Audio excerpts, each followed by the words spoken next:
వారు చాలా నిస్వార్థంగా పనిచేసినటువంటి వ్యక్తి. వారు విద్యార్థిగా ఉన్నప్పుడు కానీ స్వతంత్ర ఉద్యమంలో కానీ 2 జతల బట్టలు, సంఖకు ఒక బ్యాగులో బట్టలు పెట్టుకొని, ఒక పుస్తకము పెన్ను పెట్టుకొని, మరి ఆ రోజు స్వాతంత్ర ఉద్యమంలో క్విట్ ఇండియా మూవ్మెంట్లో కానీ సోషలిస్ట్ పార్టీ నాయకుడుగా కానీ పనిచేసినటువంటి గొప్ప వ్యక్తి.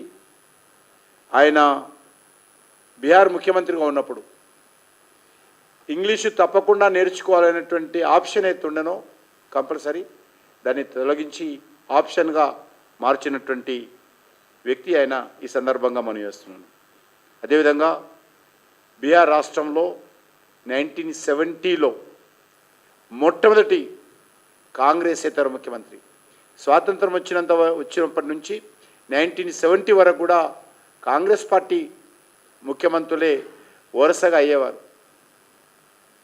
మన రాష్ట్రంలో కూడా తెలుసు, స్వాతంత్రం వచ్చినప్పటి నుంచి 1983 వరకు ఒకటే పార్టీ కాంగ్రెస్ పార్టీ ఉండేది. ఎన్టీ రామారావు గారు తెలుగుదేశం పార్టీ పెట్టి మొదటిసారిగా ఆంధ్ర తెలంగాణ ఉమ్మడి రాష్ట్రంగా ఉన్నప్పుడు మొట్టమొదటి కాంగ్రెసేతర ముఖ్యమంత్రిగా ఎన్టీ రామారావు గారు ఏ రకంగానైతే ఈ రాష్ట్రంలో రాజకీయ మార్పు తీసుకొచ్చాడో అదేవిధంగా కర్పూరి ఠాకూర్ కూడా బీహార్ రాష్ట్రంలో 1947 నుంచి 1970 వరకు కూడా కాంగ్రెస్ ముఖ్యమంత్రిలో ఉంటే ఈరోజు మొట్టమొదటి కాంగ్రెసేతర ముఖ్యమంత్రిగా ఈరోజు ప్రభుత్వాన్ని పరిపాలించినటువంటి ఘనత మరి ఈ యొక్క మన కర్పూరి ఠాకూర్కి దక్కుతుందని మనం చేస్తున్నాం. ఈరోజు బీహార్లో మద్యపాన నిషేధం ఉంది, గుజరాత్లో మద్యపాన నిషేధం ఉంది. కానీ ఇప్పుడు మొన్న గుజరాత్లో మొదటి నుంచి జరుగుతూ ఉంది, కానీ బీహార్లో నితీష్ కుమార్ గారు ఎన్డీఏ ప్రభుత్వం వచ్చినాక పెట్టింది.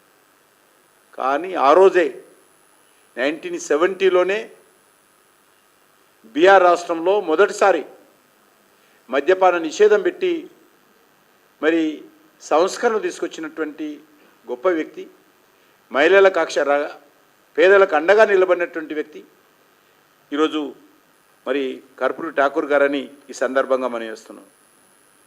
అంతేకాకుండా ఆయన మరి పేరు మీద ఈరోజు అనేక సంస్థలు, అనేక పరిశోధనలు జరుగుతూ ఉన్నాయి. భారతీయ జనతా పార్టీ ప్రభుత్వము కర్పూరి ఠాకూర్ యొక్క సేవలను మనస్ఫూర్తిగా గుర్తించి ఈరోజు భారతరత్న ఇచ్చి వారికి ఘనమైనటువంటి నివాళులు అర్పించిన విషయాన్ని ఈ సందర్భంగా మనం చేస్తున్నాం.